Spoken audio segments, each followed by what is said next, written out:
ba Congolais. Ezali ya biso nyonso. C'est ça pour la biso ba Congolais. Eza mabele na biso ba Congolais.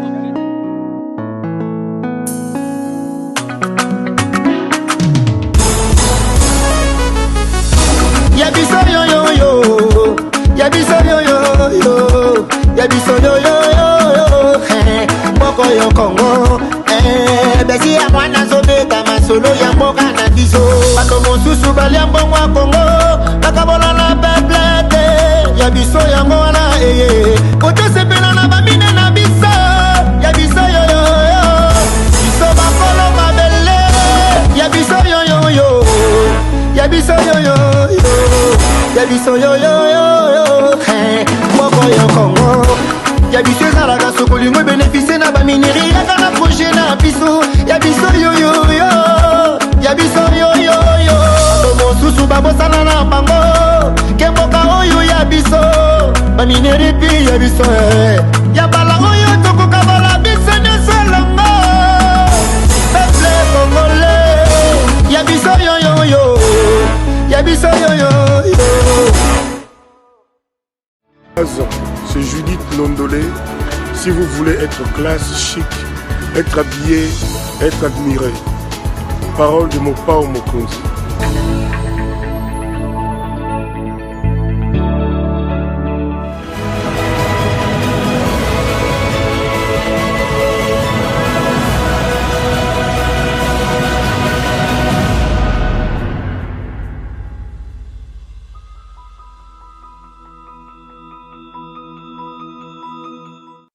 Mesdames, Messieurs, bonsoir et bienvenue à ce nouveau numéro de l'émission Décrit Info, ce magazine d'analyse d'actualité politique, sociale, économique et juridique qu'on a lancé ici à CPL Télévision. On prend des questions très importantes qui retiennent l'actualité dans tout ce domaine-là. On les met sur la table et nous tentons justement de leur donner un sens ou plutôt une forme selon nous. C'est d'ailleurs pour ça que nous disons chaque jour que le Décrit Info est tout simplement le tempo de l'actu selon notre feeling. Notre feeling, notre manière à nous de voir les choses, notre manière à nous de sentir les choses, notre manière à nous de pouvoir exprimer les choses. Je suis heureux de vous retrouver pour ce nouveau numéro et laissez-moi vous dire grand merci de l'intérêt que vous n'arrêtez de nous accorder. Merci à vous pour la confiance, pour les critiques, pour les remarques, les appels, les messages ne s'arrêtent pas. Vous n'arrêtez pas de nous appeler, de multiplier les appels pour nous faire de remarques, pour nous reprocher des choses, parfois aussi pour nous féliciter.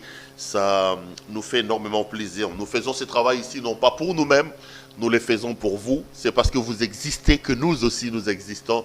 Les jours où nous perdons tous nos abonnés, tous nos téléspectateurs, CPL Télévision sera dans l'obligation de mettre la clé sur les paillasson. Laissez-moi dire merci à nos partenaires. La boutique La Londoloise de Madame Judith Londolé. J'ai toujours dit que l'habillement homme n'a qu'une seule adresse. Vous voulez vous habiller de manière chic et extraordinaire, contactez tout simplement Judith Londolé au numéro que vous avez vu dans son spot publicitaire. Elle se fera le réel plaisir de pouvoir vous envoyer vos commandes. Contactez donc La Londoloise. Merci aussi à la compagnie Abisso. Vous aussi, vous avez des produits, vous voulez faire connaître dans le cadre marketing ou dans le cadre d'une sensibilisation, vous avez un message, appelez-nous au numéro que vous voyez là au bas de votre petit écran. On discutera et on trouvera les moyens de pouvoir s'entraider entre vous dans le cadre de votre produit et la maison CPL Télévision. Vous avez vu le thème.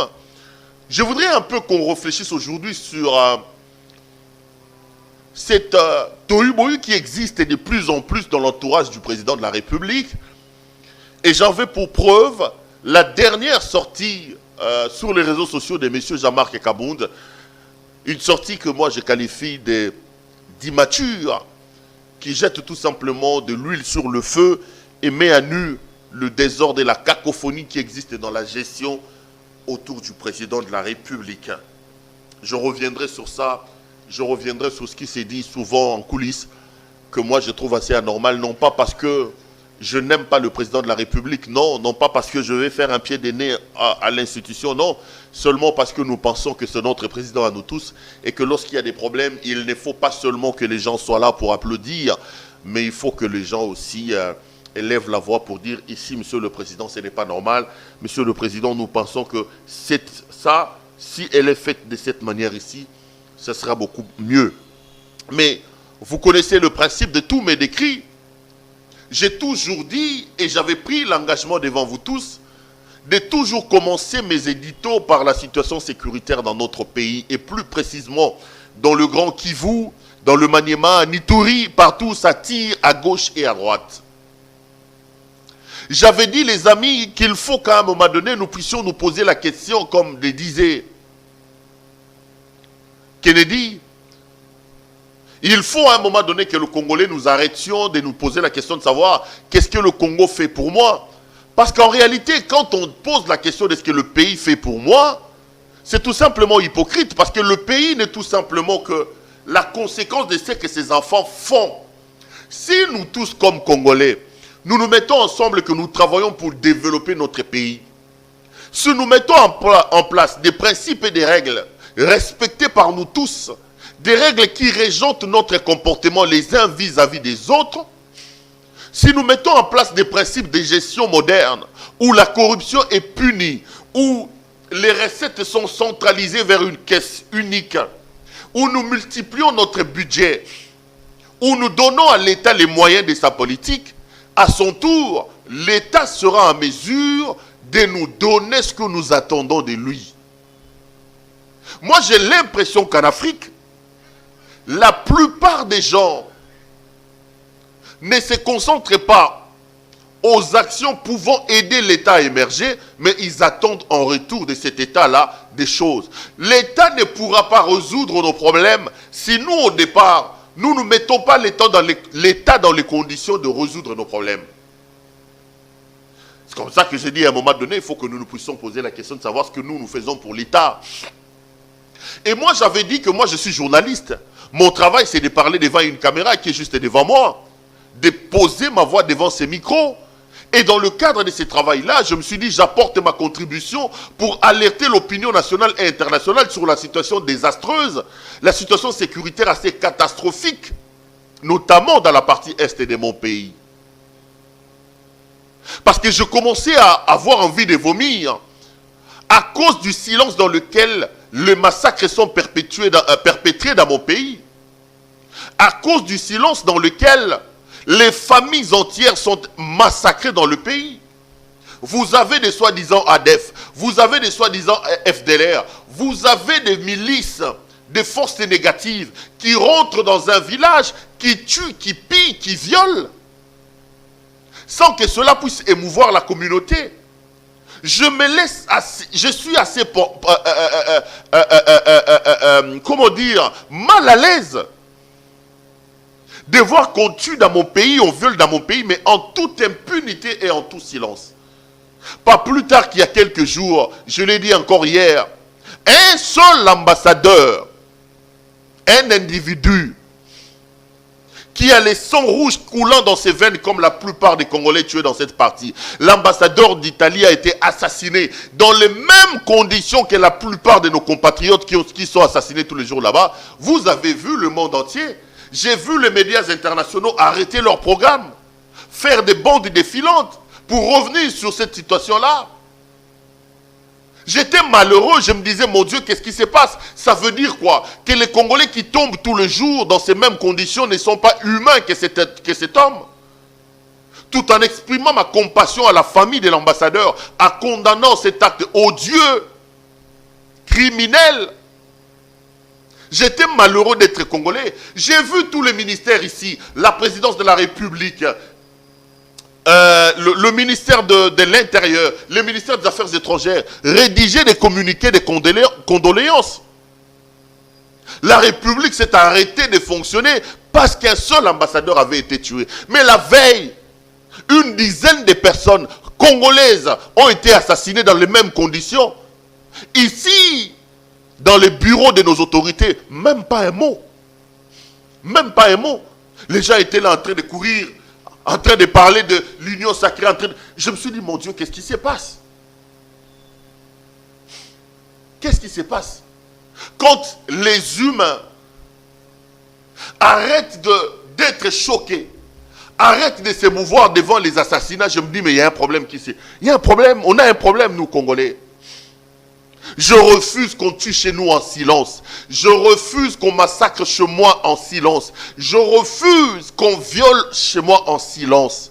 Ma voix, aussi petite qu'elle soit, si elle peut être entendue par 2 personnes, je parle de 2 personnes seulement, j'aurais fait mon travail. Monsieur le Président de la République, ça tue chez nous, ça viole chez nous, ça massacre chez nous. Je tiens à vous rappeler, Monsieur Félix-Antoine Tshisekedi, que vous avez prêté le serment de protéger ce pays, de protéger ses habitants.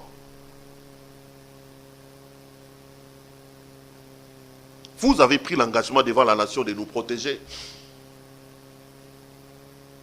Vous avez pris l'engagement de nous protéger, Monsieur le Président. Le Président de la République a dit qu'il est prêt à donner sa vie pour que la paix revienne dans l'Est. Le Président a dit qu'il va déplacer l'état-major des FARDC là-bas. Le Président a dit qu'il va lui-même aller habiter là-bas pour souffrir avec ces peuples-là. C'était-il dans le cadre des promesses vaines ? C'était-il dans le cadre des discours politiciens ou dans le fond le président travaille vraiment? Je ne doute pas une seule seconde peut-être de la volonté de M. Tshisekedi. Mais la paix n'y est pas encore, les amis. Ne m'empêchez pas d'hausser la voix par rapport à cette situation. Et ça, j'aime toujours le dire et le répéter pour que les affinés, les flagorneurs et les flatteurs entendent encore et encore. Perrault arrête de crier. Président Assane Ouattara a 2 ans. Président Badnego. On devient président pour résoudre le besoin primaire de sa population. On ne devient pas président de la République pour se plaindre. Arrêtez-nous de nous présenter un président plaintif. On devient autorité dans un pays pour apporter des solutions. Le président lui-même n'a pas dit ça. Laissez le président tranquille. Que le président travaille pour nous ramener la paix. Je vois dans les réseaux sociaux quand tu mets une vidéo où tu réclames des choses au président, les affidés commencent à insulter. Ils font parler leur intolérance. Mais c'est lui le président de la République. C'est lui le commandant suprême des FARDC. C'est lui le commandant suprême de la police nationale congolaise. C'est lui qui a prêté serment de nous protéger. Vous ne voulez pas qu'on lui réclame des choses. Vous voulez qu'on dise à qui? Le numéro 1 de nous tous, l'homme le mieux renseigné de nous tous, c'est le président de la République. Monsieur le Président, vous avez promis de mettre en place, de déplacer l'état-major. Il faut le faire, Monsieur le Président. J'ai vu le président avec son épouse aller présenter des condoléances chez l'ambassadeur italien. C'est une bonne chose dans le cadre de la coopération. Mais les milliers de Congolais qui tombent tous les jours, qui va présenter les condoléances chez eux? Qui? Dites-moi. Où est l'état-major général promis dans l'Est de la République? Il est où cet état-major général-là? Où est-il?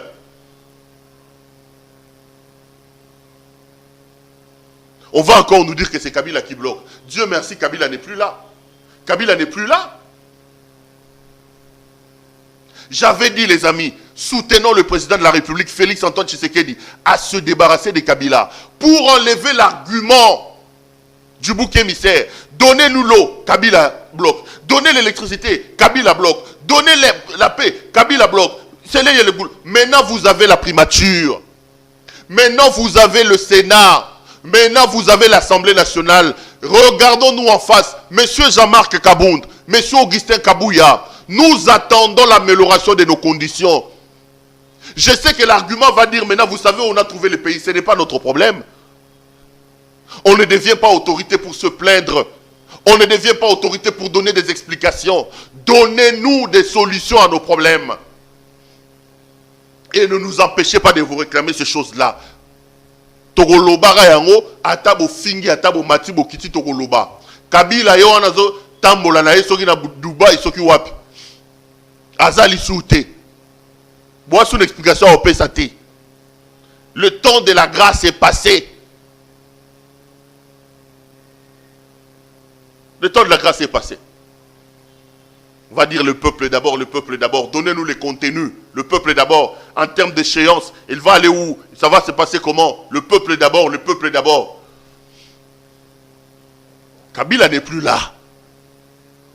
Il faut résoudre nos problèmes. Il faut nous donner de l'eau. Il faut nous donner de l'électricité. On tue dans l'Est de la République. Kabila n'est pas là. Sauf si vous voulez me dire que Kabila est effectivement là. Et que ce qui se passe est une sorte de jeu politique, je comprendrai. Le président de la République, je pose mes postulats, mes axiomes sur la table. J'ai dit 2 choses importantes doivent être faites. D'abord et avant tout, il faut nous doter d'une armée républicaine, dissuasive, professionnelle, capable de mettre en déroute les convoitises de nos voisins et des autres. Arrêtons de nous leurrer, les amis. Arrêtons de trouver des boucs émissaires. C'est le Rwanda, c'est l'Ouganda. Le Rwanda n'empêche pas le Congo de travailler pour avoir une bonne armée. Nous sommes un grand pays. 2 345 410 km² de superficie. Nous avons tout ce que le monde cherche ici chez nous. Pourquoi vous voulez empêcher aux gens de venir chercher ce dont ils ont besoin chez nous? C'est notre responsabilité de nous protéger. C'est assez lâche que de trouver des boucs émissaires. Rwanda, qui mieux qu'on t'a raté? Travaillons à l'intérieur de nos frontières. Nous devons avoir une bonne armée républicaine. Pendant que nos éléments armés souffrent là-bas, ici les gens détournent de l'argent. Ici, les gens détournent de l'argent.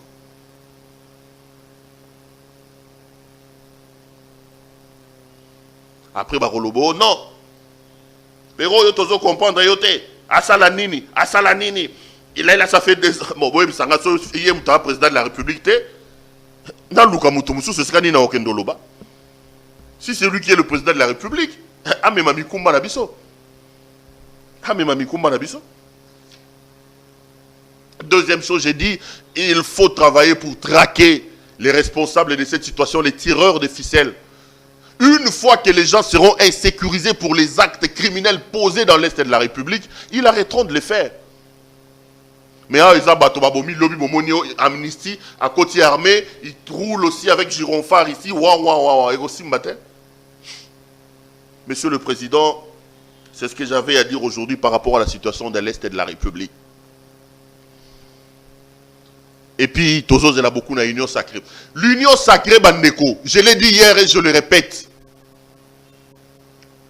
J'ai vu le ticket au Sénat. J'avais dit hier, jusqu'à ce qu'ils feront leur élection, moi j'oserai ma voix pour parler. Bandeko, Fayoulou avait raison. Si ça se confirme, Martin Fayoulou Madidi avait raison, c'est un prophète. Ils veulent faire de Carola Guito questeur de la chambre haute du Parlement. Carola Guito a détruit la SONAS. Carola Guito veut trouver refuge au sein de l'Union Sacrée. Ils font de cette histoire d'Union Sacrée une blanchisserie, un refuge. Comment vous pouvez comprendre que dans le cadre de leur ticket Union Sacrée, Carola Guito est candidate?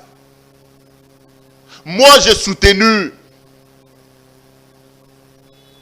Bahati Lukwebo parce que j'avais aimé le courage de Bahati Lukwebo lorsqu'il a levé sa voix contre Kabila.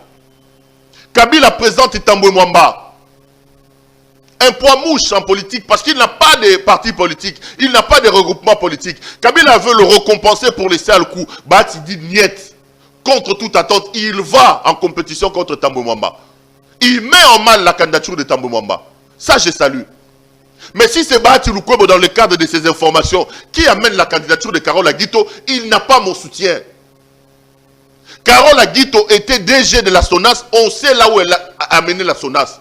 Monsieur Bahati Lukwebo, si c'est vous qui avez proposé Carola Guito, je me désolidarise de vous. Vous amenez le pays vers l'enfer. Je sais que vous avez été PCA de la SONAS. Et en ce titre-là, vous avez travaillé avec Carola Guito comme DG. Cela ne veut pas dire qu'il faut recomposer ces binômes-là. Il faut recomposer ces duos au sein de la chambre haute du Parlement. Aguito a des problèmes à la SONAS. Les gens sont en train de manifester. Ils veulent aller assiéger le palais du peuple pour dire non à cette dame. Carola Aguito a laissé des trous terribles à la SONAS. Pourquoi doit-on les soutenir? Il faut à un moment donné que nous aimons ce pays.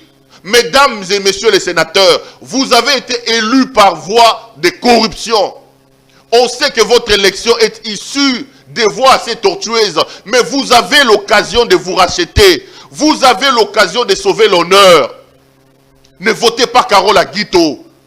Le Sénat est une chambre de la sagesse. Vous sortez d'une situation compliquée avec un papy arrogant, orgueilleux, selon l'article de mon ami Innocent Olengadescu, PRDC, Tambwe Mwamba. Vous ne pouvez pas sortir le Sénat de cette situation et donner ça à Carola Guito quand même. Pas Carola Guito. Monsieur le Président de la République, si l'union sacrée existe et que Carole Aguito passe comme questeur du Sénat, Fayoulou Madidi a raison, c'est un prophète. Si Carole Aguito devient questeur, Bandeko, l'union sacrée sera une poubelle. L'union sacrée sera un dépotoir. Et les Congolais n'auront plus à attendre de cette union sacrée-là. C'est des aventures. Si vous connaissez l'exavatoire, Carole Aguito. Comme une aventure. Comme une aventure. Moi, je commence à être dubitatif. Ce n'est pas l'union sacrée que les Congolais attendaient. Ça devient une histoire de consolidation des pouvoirs, de renforcement des pouvoirs, pas une question de rupture, pas une question de... On ne fait pas des coupures, on ne dit pas voilà la limite. Non, il n'y a rien. Tout est sombre, c'est flou. Je ne crois plus en cette histoire, je commence à être dubitatif. Je commence à me dire mon pays n'a pas de chance. On a cru en cette histoire d'union sacrée. Nous avons apporté notre soutien. Moi, chaque matin ici, j'ai levé la voix. J'appelais les gens à soutenir l'union sacrée. Mais ce n'était pas cette histoire où on parle de Carole Aguito, qui ont des contentieux à la SONAS, qui ont géré la SONAS de manière assez alambiquée. On leur donne maintenant des postes à la question là-bas. Messieurs les questeurs, sauvez la République. Messieurs les sénateurs, la République est en danger avec la candidature de Mme Carole Aguito. Sauvez la République, c'est notre pays.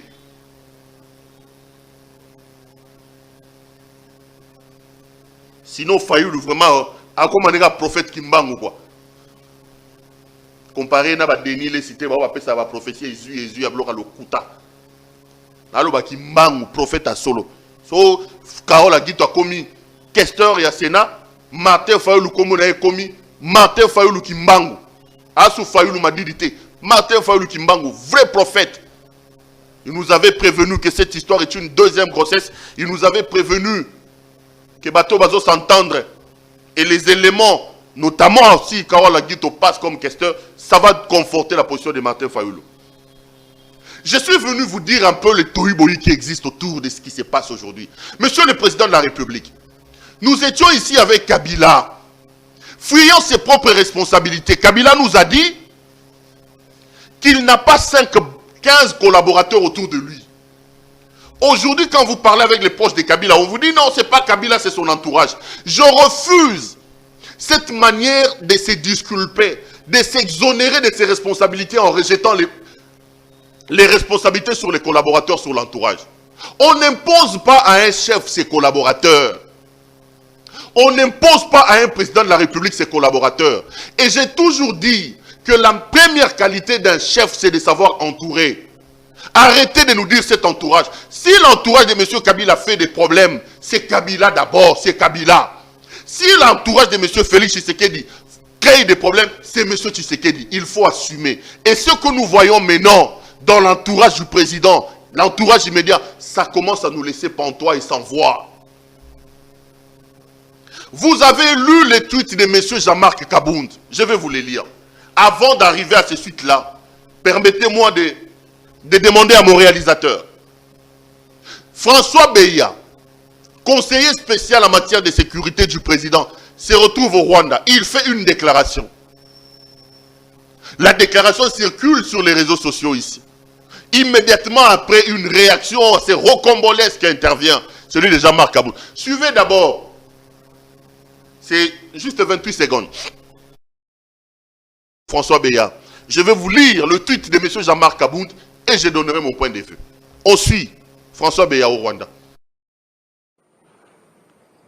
Pour défier le monde entier, surtout les Occidentaux, qui ne veulent pas que nos deux pays s'entendent.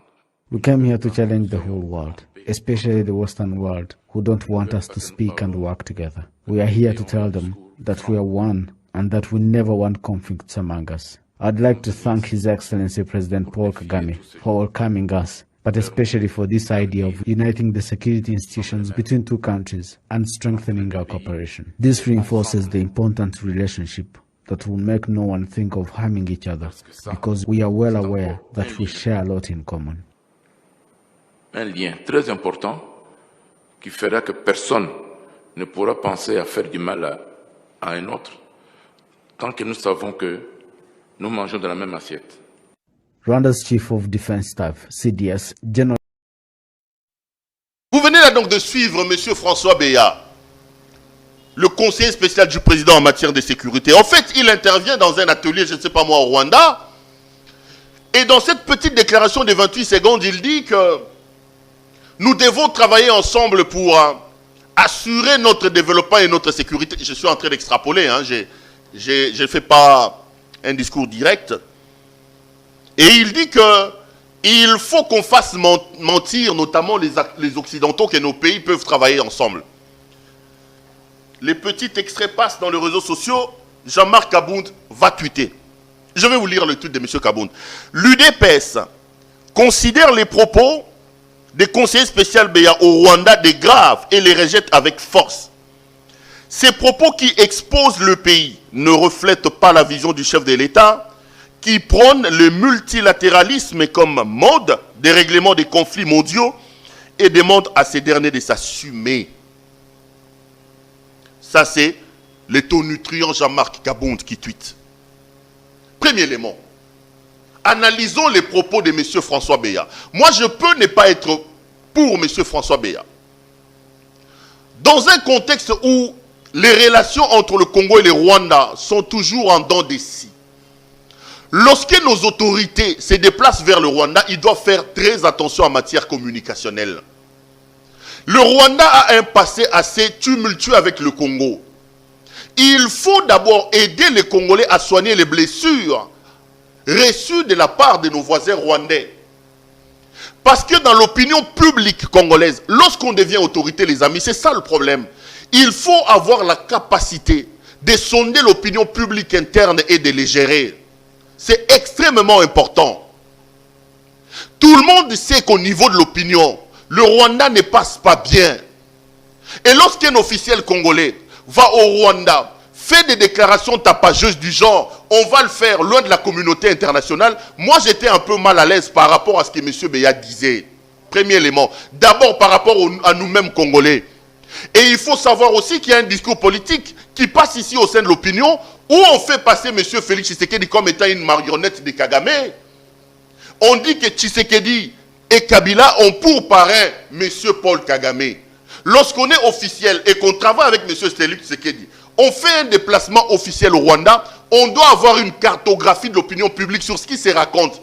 C'est d'ailleurs pour ça que Bomoni Vital Kamerhe, il arrive au Rwanda. D'abord, il appelle James Kabarebe grand frère, alors qu'en réalité, ce n'est pas son grand frère. Et puis il dit, ça passe mal. Ça passe très mal. Quand on sait le passé douloureux que nous avons encore aujourd'hui avec le Rwanda. Donc, quand on est officiel congolais et qu'on se déplace vers le Rwanda, il faut faire attention à toutes les actions que l'on pose. De la part d'un conseiller spécial, aller tenir ce genre de propos, moi j'étais un peu mal à l'aise. En plus, il faut faire très attention que lorsqu'on est congolais, on hérite d'un pays en déliquescence tel que Kabila l'a laissé, il ne faut pas vouloir commencer à aller attirer n'importe où. Quand on dit il faut faire mentir les Occidentaux, on pointe les doigts à qui? Est-ce qu'aujourd'hui le Congo a-t-il la possibilité de faire la guerre contre l'Occident? Même sur le plan communicationnel, avons-nous suffisamment les moyens avec un régime encore faible qui est celui de M. Tshisekedi? Quand on dit contre les Occidentaux, et aujourd'hui, vous énervez la France, vous énervez la Belgique, vous énervez les États-Unis, le Congo, M. Tshisekedi peut-il faire face à ces gens-là? Nous sommes incapables de régler nos petits problèmes ici avec les ADF, avec les FDLR. Je pense qu'au-delà de tout, les propos de M. François Beya étaient quand même hasardeux. Mais cela ne donne pas lieu à un recadrage musclé comme celui de Jean-Marc Kabound. C'est tout simplement de l'immaturité et le désordre qui entoure aujourd'hui M. le Président de la République. Monsieur le Président, ce n'est pas la première fois que j'ai dit et je le répète. Vous devez balayer la cour. Vous devez balayer la cour. Les mikilistes, les diassa, on en a vu. Ceux que vous avez ramenés autour de vous, Monsieur le Président, posez la question, lancez les sondages. La plupart des Congolais ne sont pas rassurés par nos compatriotes là. Ça commence à devenir une sorte de cour de jouisseurs. Les mikilistes. Jean-Marc Kabound va recadrer François Beya. Monsieur Kabound, Est-ce qu'il fallait les faire publiquement? Là aussi, ici, je dénonce et je décris l'immaturité du président AI de l'UDPS. C'est tout simplement une déclaration immature de la part d'un homme qui dit des choses mais qui ne jauge pas leur nocivité. Quand Kabound recadre en public le conseiller spécial du président de la République, en réalité, il fragilise le président lui-même. Deux collaborateurs importants de M. Tshisekedi se battent sur un terrain public, mais c'est le chef lui-même qui est touché. Pourquoi ne pas recadrer M. François Beya en coulisses? Et je vais relire le titre de Jean-Marc Kabound. Faisons attention.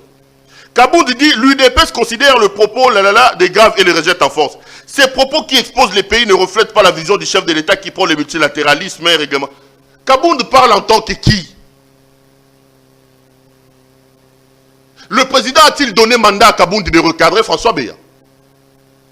Quand il dit que ces propos ne reflètent pas l'option du président, entre lui, Kabound, qui n'a aucun mandat officiel quand il parle ici, là il parle dans sa peau d'homme politique et du président de l'UDPS, et François Beya, collaborateur direct du président de la République, qui travaille au cabinet du président de la République, qui peut avoir la prétention de porter la voix du président? Entre François Beya, qui pose des actions en tant que conseiller du président, et Jean-Marc Kabound qui parle comme président de l'UDPS, qui peut logiquement dire qu'ici, j'ai l'idée, j'ai la pensée du président, c'est M. François Beya. C'est ça la confusion que Kabound et Augustin Kabouya ont amené au sein de l'UDPS. J'ai dit ici au président de la République, le duo Kabound et Kabouya est très dangereux pour l'UDPS. Regardez dans quel état se trouvent les partis aujourd'hui. Ce que vous voyez à l'UDPS aujourd'hui, c'est les semblants parce qu'il y avait un ennemi commun qui était là, c'est M. Kabila. C'est comme ça qu'ils ont décidé de faire une paix des braves en taisant les armes entre les gens, les Wankwenda, les Chilumbu, les Chilumba contre le Kabound. Kabound et Kabouya ont créé la panique et le désordre au sein de l'UDPS. Ils ont détruit les partis de Tchen Tshisekedi ou Amulumba. Avec leurs déclarations intempestives comme ils sont en train de le faire. L'UDPS en réalité devait être le parti phare. Mais l'UDPS, je ne sais pas aujourd'hui dans quelle situation se trouvent les partis. Aujourd'hui, il y a un semblant de paix qui existe au sein du parti, mais dans le fond, les différents protagonistes n'ont pas encore rangé leurs armes. À cause des Kabound, à cause d'Augustin Kabouya. Le même Kabouya ici, c'est lui qui nous a dit, Kabound et Kabouya, que si Vital Kamerhe est en prison, c'est parce que... D'ailleurs, parlons un peu de Vital Kamerhe. J'ai appris que son procès en appel, Banego, vous savez ce que je pense de Vital Kamerhe. Mais, allure, ou alors, bon libéré. Parce que comment vous pouvez expliquer? Vous avez suivi le procès de Kamerhe. Il a été condamné, il doit purger la peine. Mais toutes les personnes qui ont été condamnées avec Kamerhe, où sont-ils aujourd'hui? Où est le président de la banque ici? La banque où l'argent est passé, où Jamal est allé retirer l'argent? Le Belge, on l'a libéré. Où se trouve aujourd'hui Blattner, alors qu'il était sous le coup d'une procédure judiciaire? Azawapi. Benjamin Wenga Basoubi, directeur général de l'OVD. Monsieur Makabouza, directeur général de Sokok, condamné dans le cadre de détournement de fonds. Dans cette histoire d'affaires de 100 jours, à 5 ans de prison. Ils n'ont même pas fait une année, une grâce présidentielle à Bimissi Bango. Ce qui est grave dans cette affaire, c'est qu'ils ont été condamnés à 3. Benjamin Wenga Basoubi, monsieur Makabouza et mon grand frère, mon vieux, Bamaros, DG de Foner. Les amis, condamnés le même jour, dans la même affaire, ayant reçu les mêmes peines, une grâce présidentielle impersonnelle est signée, 2 sont sortis, Bamaros est encore à prison. Mais on joue en quoi? On joue en quoi? Libérer Bamaros? Libérer Vital? Bon, faut qu'on la prison, surtout parce que ça commence à devenir une mascarade. Ça commence à devenir une mascarade. J'ai fait des émissions ici où moi je reste convaincu que Vital Kamerhe est impliqué dans l'affaire. Oui. Mais quand tous ces co-accusés commencent à être libres, quand toutes les personnes impliquées dans la même affaire que lui commencent à être libres, mais Bokokangé sera en prison pour la nuit. Ça commence à devenir la justice payée sur la tête des gens. Et moi, ça me met mal à l'aise. Ça me met mal à l'aise. Kabouya nous a dit ici que Bata FCC Moutouassala qui est vital, alors que lui, secrétaire général d'un parti politique présidentiel de surcroît, il sait que sur Vital Kamerhe pèse un verdict rendu en forme de la chose jugée par un tribunal dûment établi en République démocratique du Congo. Et Kabound fait des déclarations de tapage. C'est tout simplement de l'immaturité. Le Congo n'a pas besoin de ça. Monsieur le Président, Kabila nous avait dit qu'il n'avait pas 15 collaborateurs. Cet argument-là ne passera pas avec vous. Nous avons 80 millions de Congolais. Les compétences dans le pays, il y en a. Les compétences à l'étranger, il y en a. Les mikilistes compétents, ayant étudié régulièrement, sont là. Allez puiser là-bas. Le Congo a besoin de ces gens-là. Le Congo n'a pas besoin d'assister à un jeu de ping-pong où l'entourage du président... Et vous allez vous rendre compte, hein, à l'allure où vont les choses avec ces jeux de ping-pong, cet entourage fera pire que l'entourage de Kabila. Cet entourage ici risque de faire pire que l'entourage de Kabila.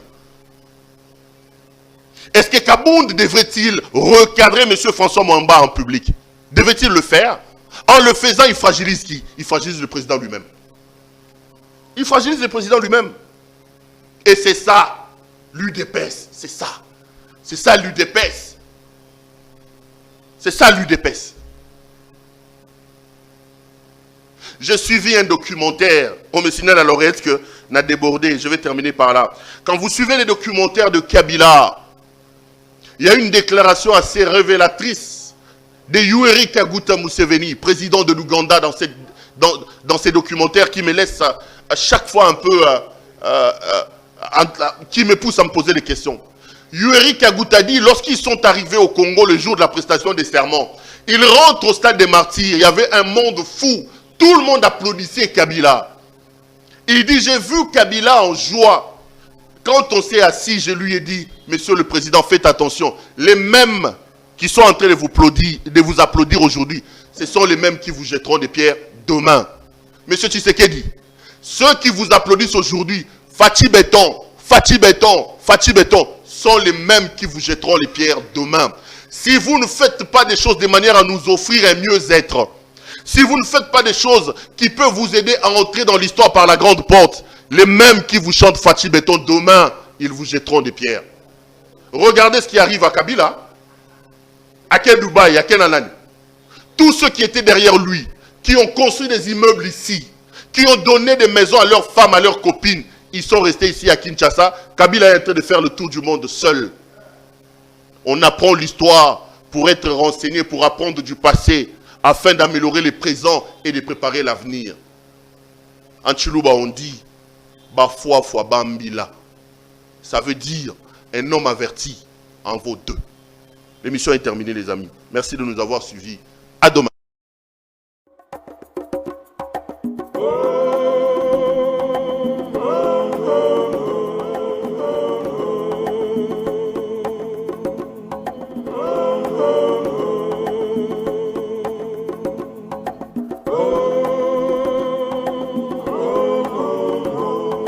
On est ici au hôpital général de Kinshasa.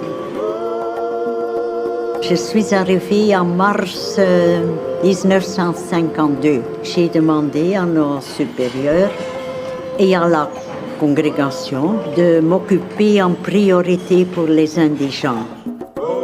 Nous devons les aider, comme missionnaires. Sœur Angèle a été un ami proche de la Gertler Family Foundation depuis sa création. Sœur Angèle, de nationalité belge, possède une connaissance approfondie des soins de santé et d'autres besoins de la population. Elle recommande des projets à la Fondation et des organisations qui sont d'excellents candidats pour le financement. On demande et ils sont directement d'accord pour nous aider parce qu'ils connaissent la situation. C'est la sœur Angèle qui nous a dit qu'il y avait un centre où il y a des enfants très très malades. Nous avons construit une paillote parce qu'on a trouvé que les enfants étaient dans une paillote qui était sur le point de s'écrouler. Nous avons donné une jeep pour que les sœurs puissent prendre les enfants malades. J'étais très touchée de voir que dans ce monde, il y a des personnes aussi si généreuses que dès que vous leur parlez de votre souffrance, ils vous aident.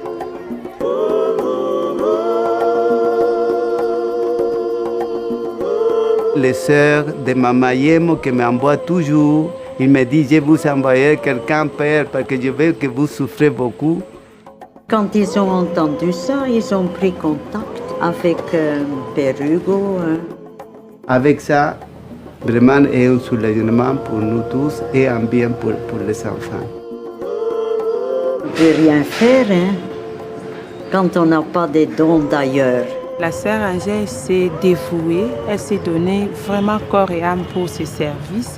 Et c'est comme ça elle a donné aussi à nous, ce jeune sœur, ce goût-là et le courage de continuer.